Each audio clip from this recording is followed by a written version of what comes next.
Okay, so this one is Mishlei Chaf Aleph Tezayin 21:16, and I don't know if I'm ambitious, but maybe we can do this all in one day, and if not, we'll consider continuing into tomorrow. Adam Toe Midera Haskel Bikahal Rafaim Yanuach. It's a very dramatic one. Yeah.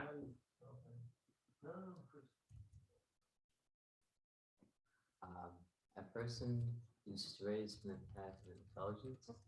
Yep. In the assembly of dead people who arrest. Okay. Of the dead, he will. Actually, yeah, of dead people. Yeah. Of let's say corpses. Corpses. He will rest. Yeah. Okay. Yeah, that's pretty much the translation, right? So Mitzus ציון says Raphaim are Mesim. Shenirpu v'nechlashu. So I think that refers to like decomposition, right? That they are, nirpu means they became like soft, and nechlashu means they became weak. Unless this is speaking figuratively, but I don't know why. Like translates in European by paro. European. Yeah, Lazy. You're so lazy. You never do anything. Yeah. Sadigon translates it as ha'ovdim, which I didn't know how to translate because oved is like way more broad than Raphaim. Oved can mean destroy, lose, or perish, and I looked up how he uses it in the commentary, and it sounds like he uses it to just mean the dead. So like I don't know what to make of that. Okay, I don't know why he like. I know the lost, right? Yeah. But he quotes a bunch of psukim that are about dead people. So I just don't know why he doesn't say Mason. All right, fine. So I'm gonna kind of like disregard Tadigon right here, and then Targum is very interesting. Bar Nasha, so a person born of a woman, right? Which I think is usually highlighting like mortality, right? The fact that we're mortal. Right, one born of a woman, a person. How do you say that? A woman born. It's weird, right? Sounds like you're quoting Shakespeare. Yeah, from the path of intelligence. Okay, I think that's sikula is just seichel. Im b'nei ara nistanach. B'nei ara. Yeah, with the children of the earth or the land, right? Yeah, land. He will rest. So so my guess. I think it's Amei Haaretz, right? I mean, it's similar to that, but I don't know if this is where he's getting it from, but like, this is a stretch, maybe. This is too much of a stretch. Is this not passive? I don't know enough Aramaic grammar to say. Yeah. But okay. Here's my like total speculation about like Raphaim. We do describe soil with the adjective of rafui, like loose soil.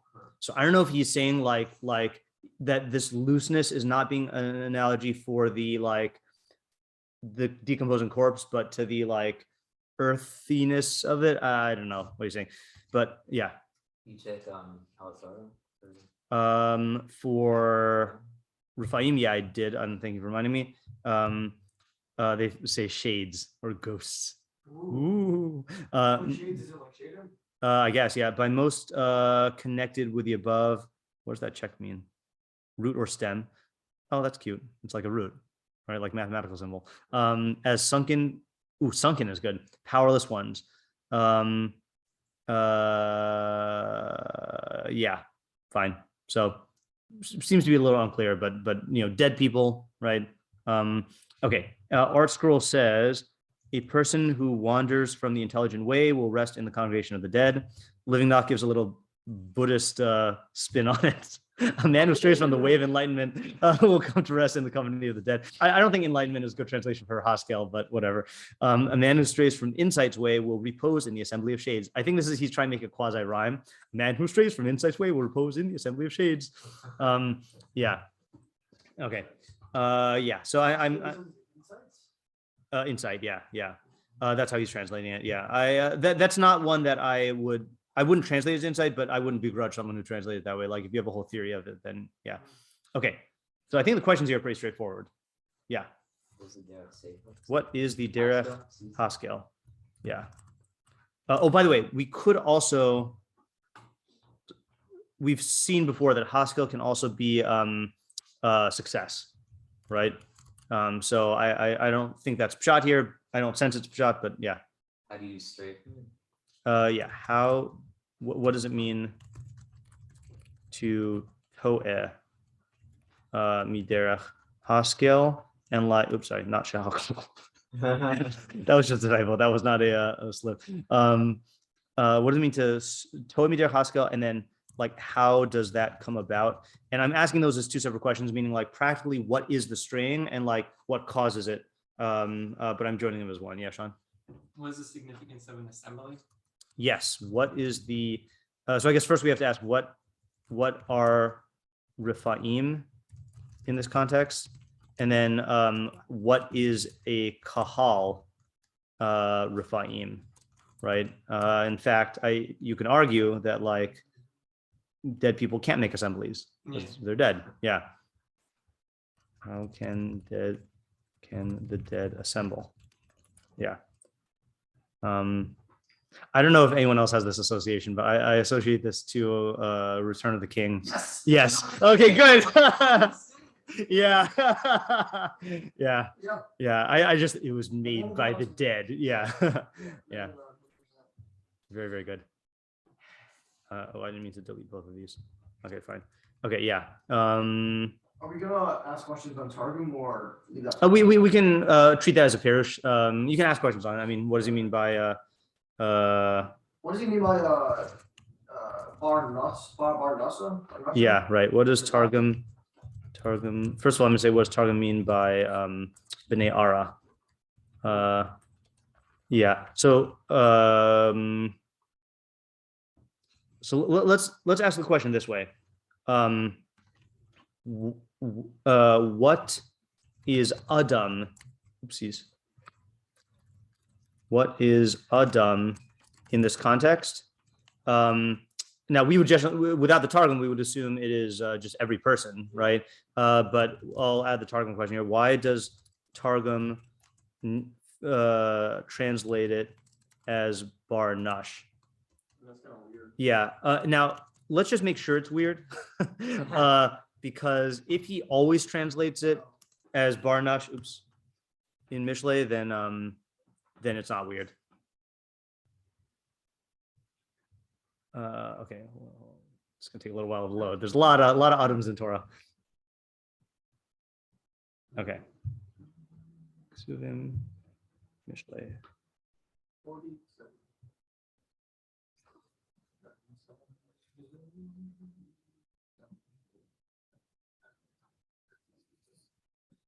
Okay, let's go with just the first couple examples and see. Hold on, let's go Targum. B'nai Anasha. Okay, that's close enough for me. Let's do, if we get a chazaka, then Ashrei Bar Nasha. Uh-oh.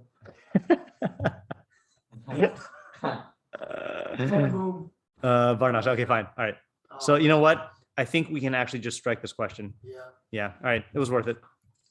All right. Fine. Okay. Yeah. What is resting? Yes. What? Oops. What does Yanuach mean in this context? Yeah. Okay. I think this is. Do we say stray? Do we ask what stray is? Yeah. Okay. I think that's pretty much it for the questions. Yeah, well, I mean, we still should ask who is the audience, right? Because just because it says Adam, it might be someone who's specifically like who needs to hear this, you know? Like this could just be a generic warning, but you know. Also, ask how many times does you have to be told for this to happen? Yeah. I feel like there's this is a category question we ask. I feel like there's a sharper way to ask that question, as opposed to like making it quantitative. How would we formulate it better? It's the What is the scale of it? What is the scale of it? I think that's a little vaguer. Yeah, what? if it's a character. if it's a character, I don't think that's that. Yeah, that I want to incorporate those two questions. You know, like, is this a okay at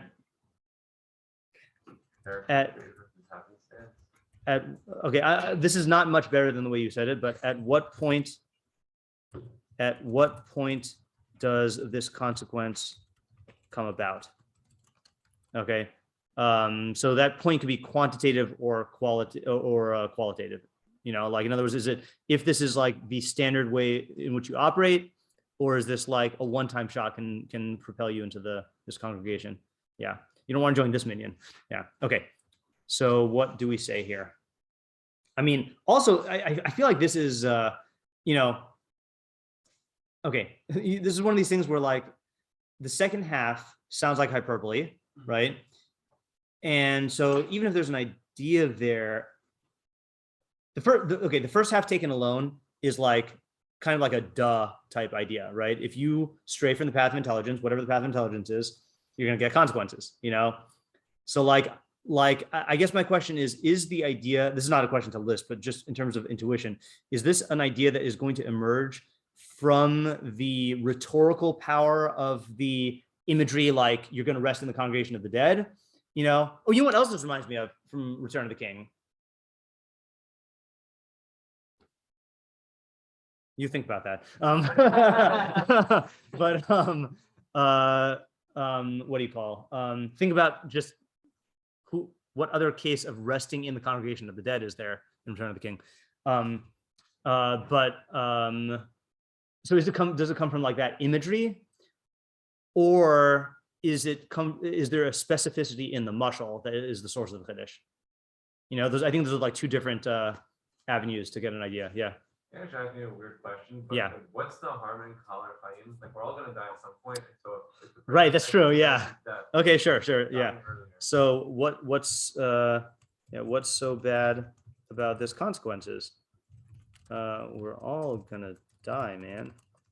Yeah. Okay. Yeah, you're just getting there early. See, you wanted to get here early. That's was why I it? live for everything. That's I'm assuming gonna Noach needs to die. Yeah, that's assuming it means that you're gonna die. Yeah. I'm not saying we have to assume that, but that was what the assumption of the question was. This consequence. Oh, by the way, I just want to point this out, even though no one made the mistake, but it's just a common translation mistake. To'eh with a tav means to wander or stray, as opposed to to'eh with a tet, which means to err. Okay, I feel like I've seen people make that mistake a lot. I just want to make sure that you don't err or stray from the translation. Obviously, they're related, but yeah. This one's is this one the one that's by Yosef, Torah Beseda? Yes, yeah, wandering around. Because that was how I was thinking. Yeah. So it's more wander, you said? This is wander, yeah, wander, yeah. So a person who wanders can get back theoretically on the path. Could be also, yeah, that's actually a good question. I feel like that's We're connected to just sorry, just one second. Did we not say, oh, what does Yanuach mean in this context? We did, I mean, we didn't list the question, what does it mean to call it Rafam Yanuach, right? But hold on a second. Let's just add that as a separate one, even though we really need to. What is the meaning of Bikahal Rifaim Yanuach? And then is what's so bad about this consequence? Is okay, hold on a second here. I think this is the cleaner way to do this. I know this is not really important, but for my obsessiveness, it is.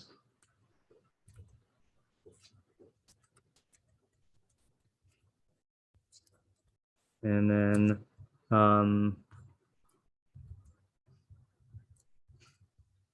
then I think on Toeh is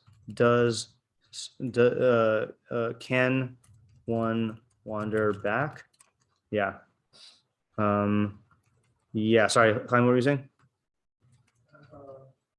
oh, I don't know. There was a question that I thought I had to do a question. Okay. Yeah. There we go.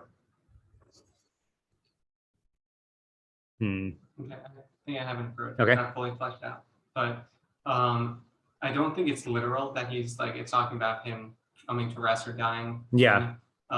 Partially because I think he can wander back. Yeah. And secondly, right, our other thing with assembly, Right. It's more that I think that like there's a characteristic of dead, and what it means to assemble with the dead is to share within that characteristic. Okay, that's good. That's good approach. Yeah. So the dead, in a sense, is a man who has been removed like the ability to go contrary to nature, right? Meaning most animals, right, or any other thing on the planet, right, it exists in a way that is just like defined by nature, right? It can't live outside of nature, right? And what is it that allows a person to exist outside of just natural consequences? His intelligence. Right. So when he doesn't use his intelligence, he's subject to the reality of nature, just like the dead and any other thing. So that's it's interesting. using the idea of a man without intelligence to show that he's subject to nature, to show what happens that a man who has his intelligence still, but isn't using it, is comparable. That's really good.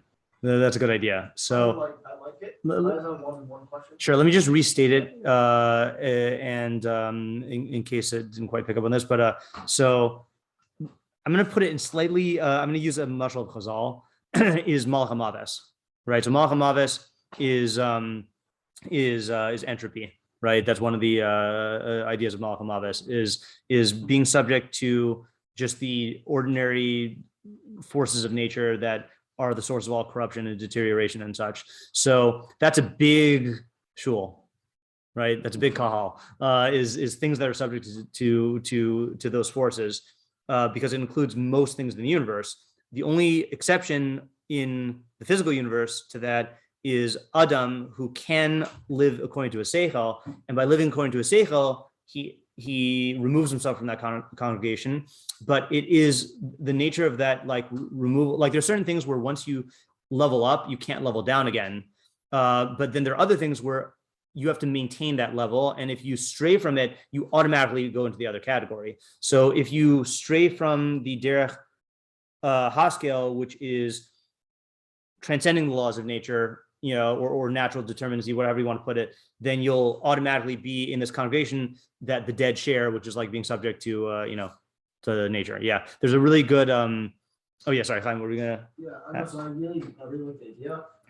Just like I don't even know, this might be a very semantic question. Yeah. But it seems from the new law, it seems to be some sort of like future projected consequence that I'm not really sure how this really fits into that. And that might just... I hear that. Yeah. That's good. I think you could answer it linguistically just by saying that Shlomo is talking to a person who is not yet in that state, and he's saying that if you wander, this will happen to you.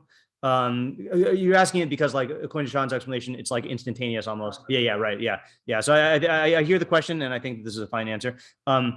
Does anyone associate to a particular thing in Halakhic Man?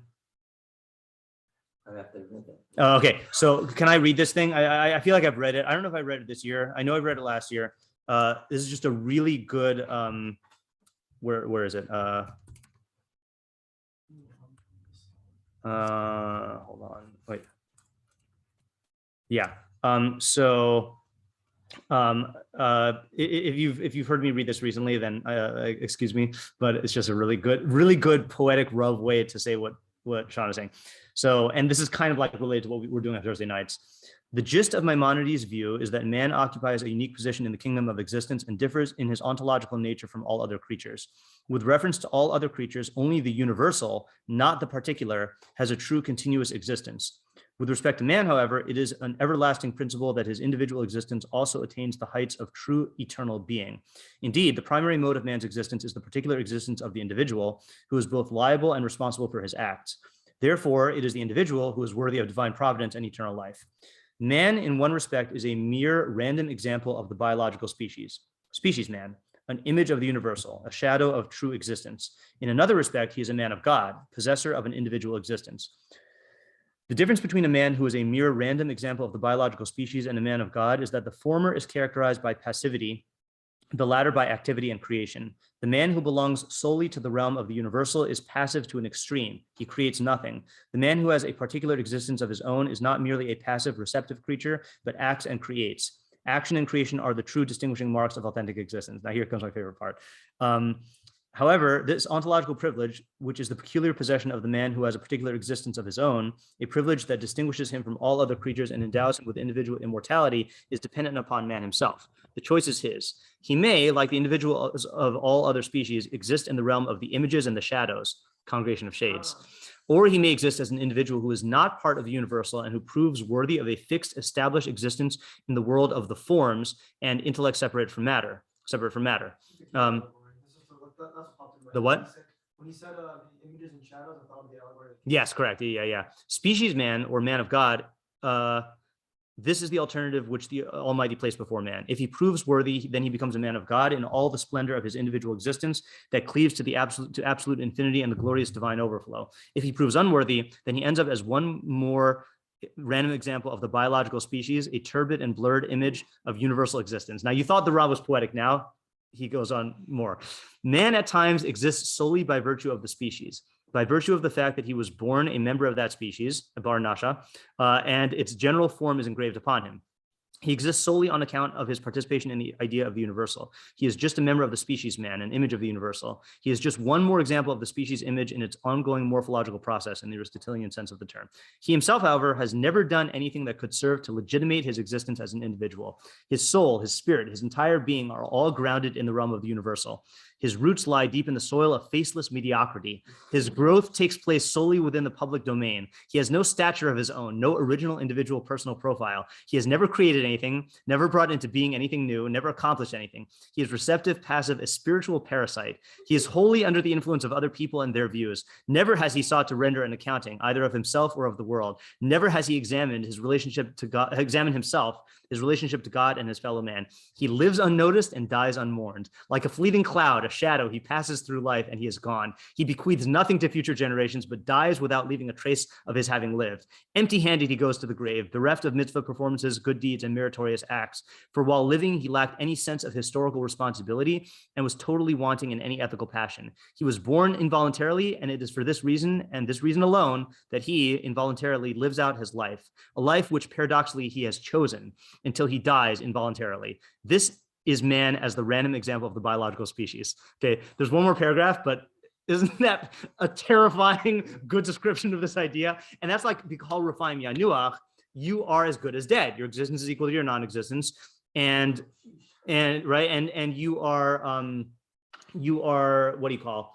I lost my train of thought here.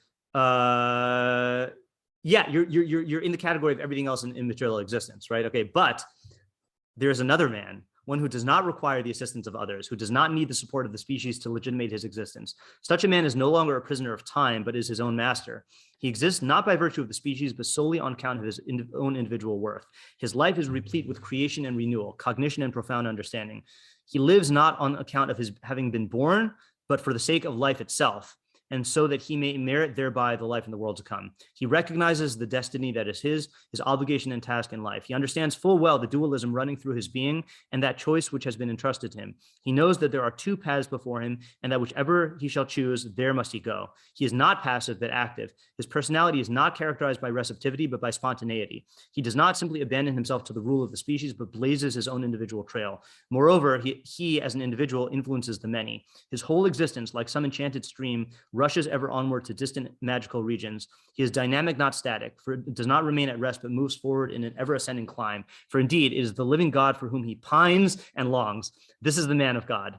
The fundamental of providence is here transformed into a concrete commandment, an obligation incumbent upon man.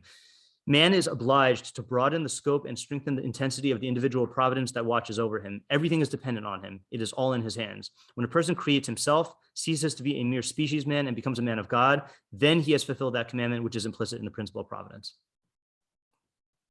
Isn't this a great excerpt?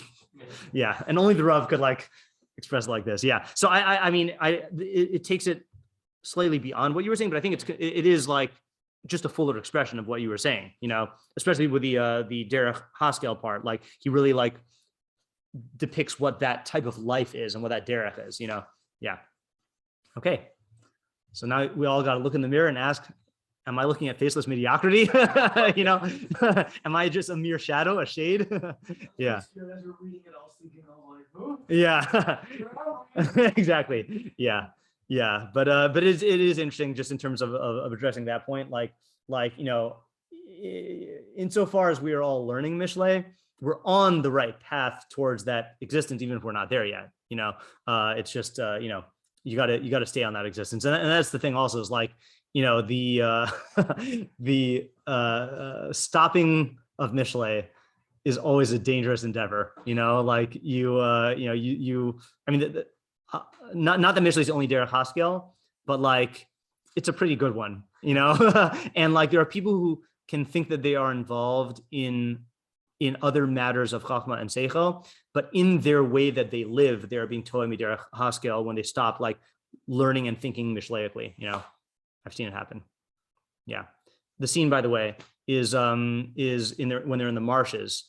If you stray off of the path, then you fall into the yeah, that imagery of like resting in the congregation of the dead, like that's another really good, like, you know, powerful image. Yeah. Okay. Yes. I just thought this one. Sure. Just following the imagery of like a path going somewhere. Yeah. Path of pasuk. Yeah. Maybe a person might think that you can kind of just dip out of the main path. Right. And you can somehow avoid the consequences. Yeah. Because he knows the haskel is haskel and he's only doing it temporarily. Yeah.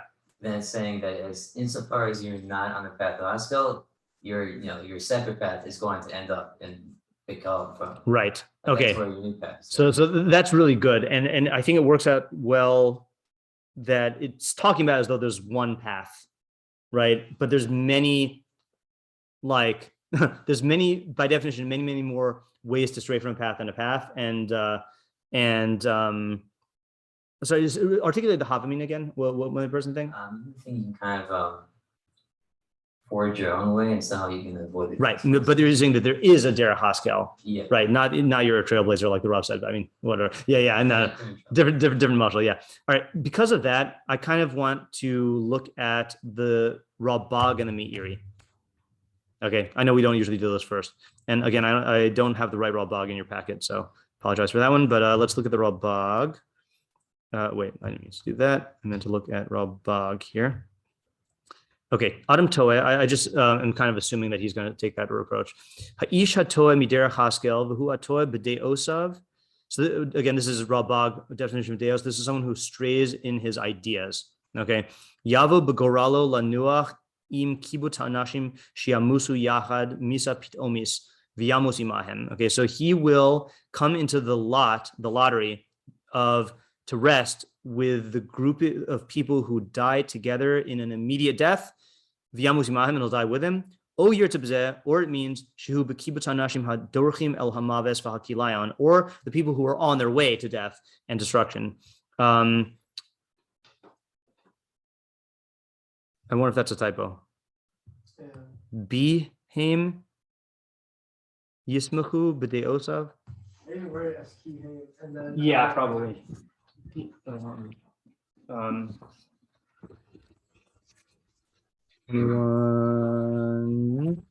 16.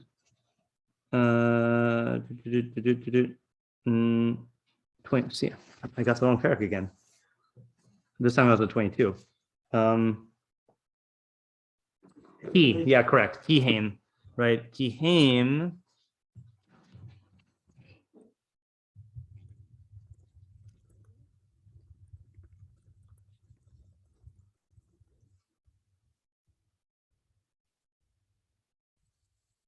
Heim yismachu b'deosav lefi shebahem yiftechu lahem hasha'arim lamalos taivasam. Whoa, that's interesting, because they rejoice in their ideas, because in them it opens for them the gates to fulfill their taivas. Wow. Okay, this is what's going on here. This is interesting. So I don't. By the way, when he says "O yir tebezeh," I don't know if this "O yir tebezeh" is another complete interpretation of the pasuk or just another take on what the Kal Raphaim is. Like he might be getting to the same idea. Actually, maybe not. It feels like a different idea. Yeah. What is the Misa Pisomis? I don't know. Like once you add the word pitomis, it sounds like it's like a literal death, right? Like a sudden, immediate death, right? I was wondering if it could mean just, it does mean physical death, but any physical death, in a sense, you're not going to live beyond physical. Right, but I feel like that's a stretch for pitomis. I see why you want to read it that way. And I expected the Ralbag to say something like that, but I just don't think he's saying that. Yeah. Maybe it is also going down like Apple was saying before. It seems like once you take like one step off of the path, there's like a pitfall, like anywhere off A that. Pitomit fall. Yeah. And then that's going to just take you down like a route of Tava. Like once you start subjecting yourself to like going down that road and doing that, you're just like you've already fallen off. Yeah, that definitely works out with. That would work out by if we say this is all one idea, right? Because then you could say that it's immediate, but it's immediate in the sense that you open the doors to your taivas. Yeah. Could it be that like when a person takes unnecessary risks, right? Eventually the statistics are going to add up that he just dies. Yeah, right. You take a gamble on something that you shouldn't take a gamble on, right? And it's not necessarily going to kill you, but you do it enough times, right? And you stray from the path enough, yeah, you're just going to die. Yeah. The funny example that comes to my mind, which is, I guess it's not funny, but like is every once in a while you read about tourists who take selfies at the edges of cliffs and then just fall off, like that's a foolish decision in general, but it's not like that person is not just making this one mistake. Like they're probably doing lots of other things that are just unnecessary risks. And like, it appears instantaneous and like immediate and like a one-shot thing, but really like, no, like their mom should have told them to not stand near like cliffs. Yeah.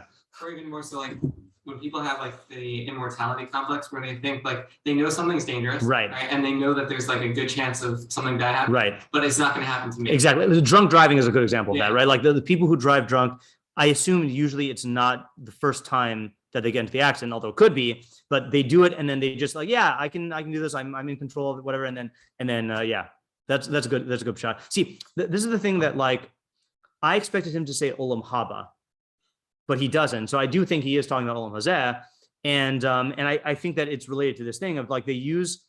I just don't know. Is it him Yismechu b'dei Osav?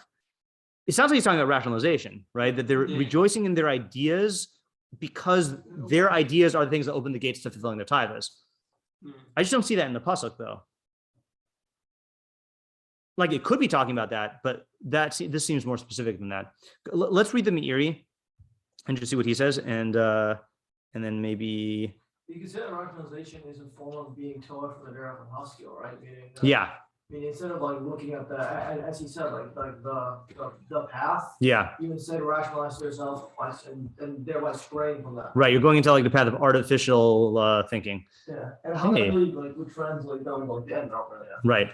Okay, let's do the Meiri. Adam told me derech Haskell b'kol rufam yunuach. Zeh ara b'hodas devarim pshutim. This is an insight or a lesson in. I've never seen him say this. Right, he usually has oratoriis or medinis or something. It's insight into simple matters, unless he means abstract matters. I think similar. Im benigla uva harmonios, whether in the external meaning in like day-to-day decision making. Kimish ein lo das yamus be'ein seichel. Someone who doesn't have a das is going to die without seichel. I think it means he's going to die on account of his lack of seichel. Like Michelle was saying, like making dumb decisions. Yeah, right. V'yamus bichlal pesaim hanikraim refaim, and he will die among the simpletons who are called corpses. V'im benistar v'chachmos. Oh, sorry, I know what I was going to say when we read the excerpt from the Rav. I blanked on it when I said it. Is that there's a statement that Chazal say that tzadikim afilu b'misasim nikraim chayim urushaim afilu b'chayehem nikraim mesim. That the righteous, even during their death, are called living, and the wicked, even during their lives, are called dead. And that fits in with what the Rav is saying. Is like you're basically as good as dead if you are like Torah from the derech Haskell. Okay.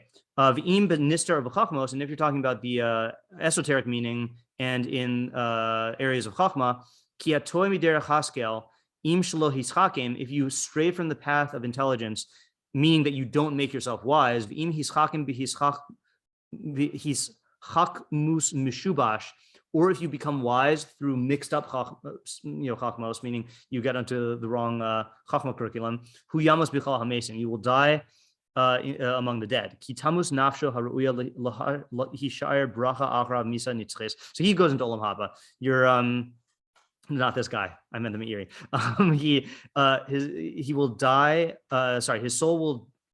Kitamus nafsho haruya lihishar bracha achra misa nitzches. The soul which was roi to last with bracha will die eternally, as we explained. Binyan halon nasa yitram bam yamusav b'chachma. Okay, fine. Is there more Meiri? That's it. Wow, that was a letdown of the Meiri. Yeah. Yehuda, by the way, the pasuk here is a person who strays from the path of intelligence will rest in the assembly of corpses. Yeah. Yeah, Yaakov. Question along Sean's approach. Yeah. What are the other practical implications here? Yeah, let's do that. What are the practical implications of your approach? So I think that a person thinks that like they are characteristically defined as one who's separate from the animals. That's good. Oh yeah, sure. And so therefore, like they think that they can engage in ways that are similar to the animals and still maintain their essence. And this is telling them don't think that you're safe when you engage in your taiva or in an animalistic fashion, because that, in a sense, is removing what makes you unique. Yeah, you know who really says this in a really strong way? The Ralbag.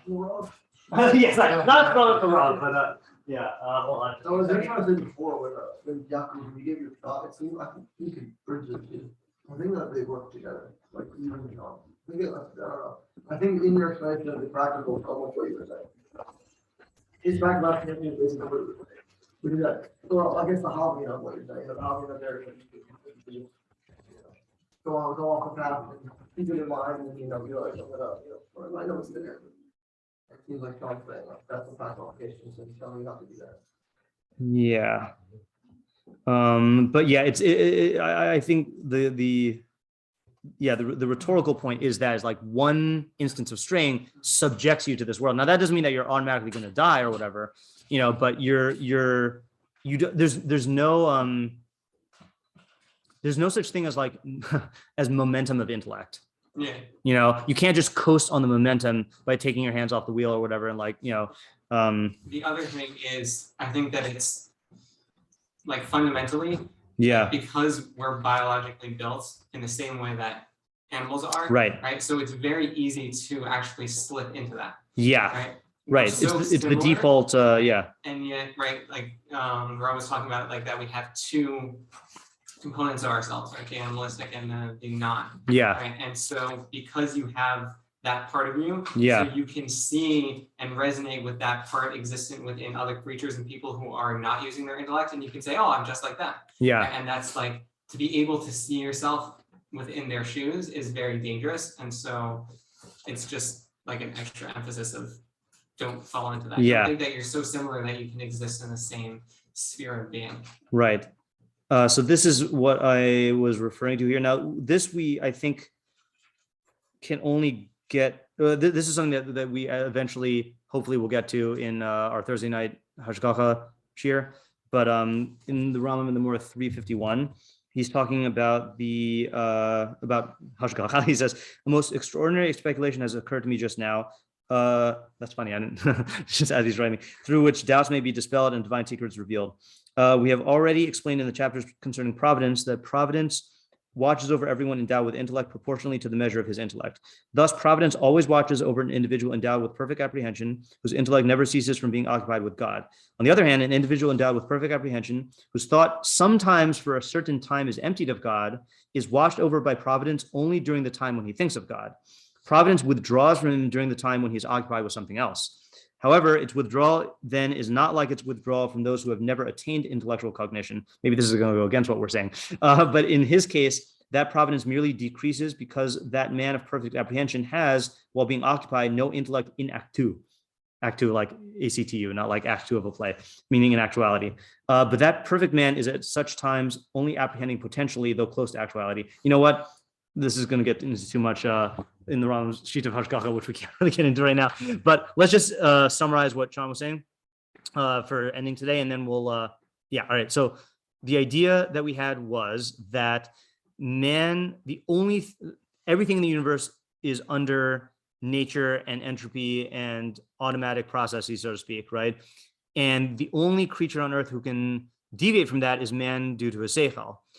So the thing is that being man doesn't make you in that category. You're only in that category insofar as you were on the derech of Haskell, but any deviation automatically relegates you to that other category. So, and you can wander back, but don't think that you can just coast on the seichel thing, and don't minimize the dangers of your default mode is as an animal.